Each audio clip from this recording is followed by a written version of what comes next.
Assalamualaikum warahmatullahi wabarakatuh.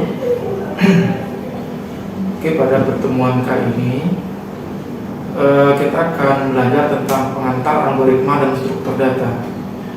Jadi sebelum mulai perkuliahan, Bapak di sini mau bertanya dulu, apa sih menurut kalian itu algoritma dan struktur data? Oke, ya mungkin yang sudah menjawab ya, bagus jawabannya.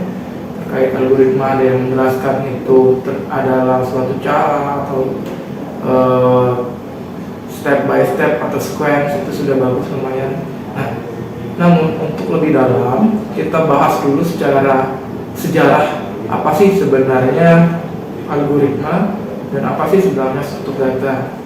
Jadi sejarahnya algoritma ini itu ditemukan oleh Abu Ja'far Muhammad Al-Khwarizmi. Nah, Al-Khwarizmi ini merupakan salah satu matematika dan astronomi yang terkenal di masanya. Nah, mungkin kalian sudah pernah membaca ya, Mark Zuckerberg, salah satu developer dari Facebook yang sekarang menjadi Meta, itu ternyata mengidolakan beliau ini. Karena pada dasarnya program-program atau aplikasi website pada zaman sekarang di era digital ini tidak akan ada jikalau Al-Khwarizmi tidak menemukan atau menjelaskan konsep dari algoritma. Nah, kalau menurut Al-Khwarizmi, algoritma itu ialah suatu cara-cara yang logis. Jadi kalau misalkan kita bahas ini secara etimologi, ya bisa dilihat di sebelah penjelasan dari algoritma.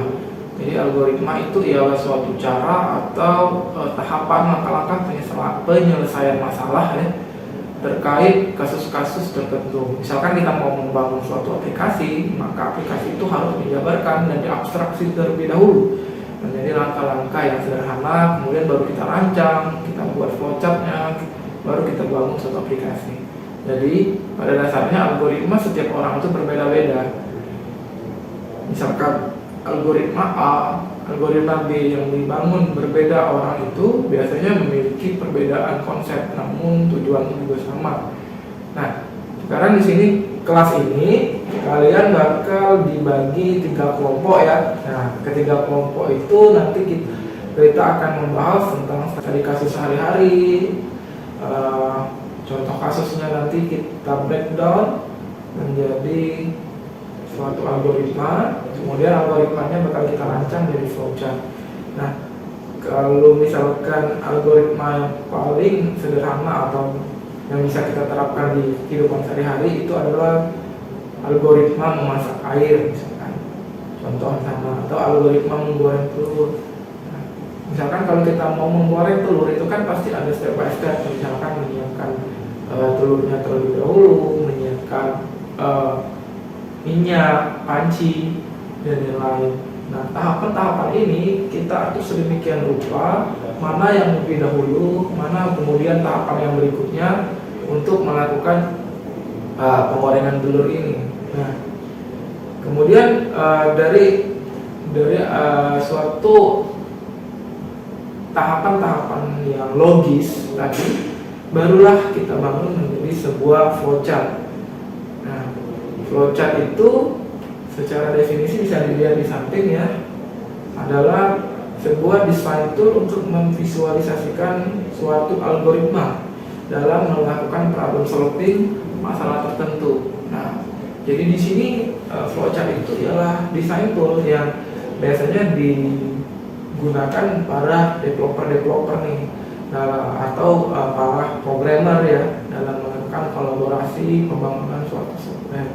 Nah, selain flowchart, desain toolnya ada juga pseudocode. Nah, itu juga sama dalam aplikasinya sebagai desain tool di sini.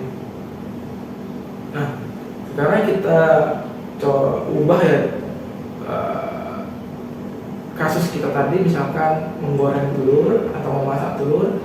Pertama kita uraikan dulu langkah-langkahnya atau yang disebut juga dengan natural language. Itu seperti di samping ya. Nah, kemudian apabila sudah diuraikan langkah-langkah, baru kita membangun atau mendesain flowchart yang kita susun. Setelah kita susun natural language-nya, barulah kita kemudian membangun suatu flowchart sesuai dengan simbol-simbol yang telah kita pelajari sebelumnya. Simbol-simbol flowchart berikut 4 buah simbol yang paling umum yang sering digunakan dalam pembangunan sebuah flowchart. Simbol yang paling atas adalah simbol terminal, yaitu simbol yang menyatakan dimulainya suatu proses dan berakhirnya suatu proses. Nah, dan kemudian lambang jajar genjang itu memvisualisasikan suatu input ataupun output dari suatu program. Sedangkan persegi panjang itu merupakan visualisasi dari suatu proses komputasi dari suatu program. Misalnya proses pertambahan, pengurangan itu dilambangkan dalam suatu simbol persegi ini. Nah, kemudian simbol persegi berikutnya itu merupakan simbol dari definisi dari suatu fungsi. Jadi di sini misalkan menghitung persegi. Nah, kemudian algoritma atau proses dari menghitung persegi itu bakal dijelaskan pada sub define yang lain berikutnya. Simbol-simbol flowchart berikutnya yaitu yang pertama adalah lambang persegi yang sisi sebelah kanannya itu dihapus. Itu adalah lambang suatu komen, ya arti memvisualisasikan suatu proses yang tidak dieksekusi program namun digunakan sebagai pengingat dari suatu programmer tersebut.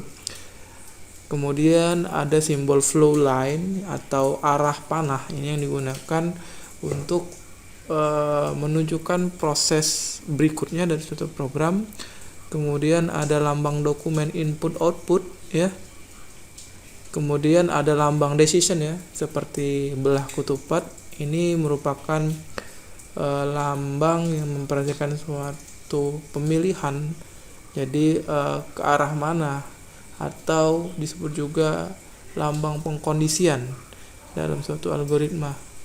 Nah, kemudian ada konektornya, ada yang lingkaran ini disebut off-pitch connector, dan berikutnya juga ada seperti itu juga disebut dengan off-pitch connector atau one-pitch connector. Itu digunakan sebagai konektor flowchart, namun subprosesnya itu masih dalam suatu kertas ya. Sedangkan kalau misalkan off-pitch connector berarti dia itu mengkoneksikan antar flowchart, namun flowchartnya itu sudah berbeda pitch atau kertasnya. Nah, tahapan yang pertama itu adalah pasti kita harus menyiapkan panci dulu ya untuk memasukkan minyak goreng. Kemudian setelah ada pancinya, kalau kita masukkan minyak gorengnya, kemudian kita goreng telur. Nah, kemudian kita pindahkan telur yang sudah matang tadi ke dalam piring. Nah, itu adalah salah satu contoh sederhana dari penerapan algoritma yang divisualisasikan ke dalam desain tool flowchart. Nah, mungkin sampai di sini ada yang bingung dari mahasiswa sekalian. Silakan ditanyakan ya, kalau misalkan masih ada yang perlu ditanyakan.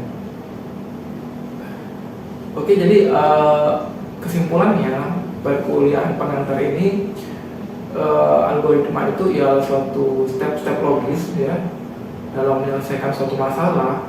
Nah, kemudian step-step logis ini biasanya divisualisasikan ke dalam desain tool tertentu. Nah, yang paling umum itu digunakan ialah flowchart. Nah, flowchart nanti ini merupakan dokumen requirement dalam melakukan pengembangan aplikasi di dunia kerja nanti. Jadi kalau kalian nanti ada yang bercita-cita menjadi seorang programmer, menjadi staff analis, maka ini sangat diperlukan sebagai requirement dasar ya dalam melakukan pengembangan aplikasi. Oke, semoga bermanfaat bagi kalian. Assalamualaikum warahmatullahi wabarakatuh.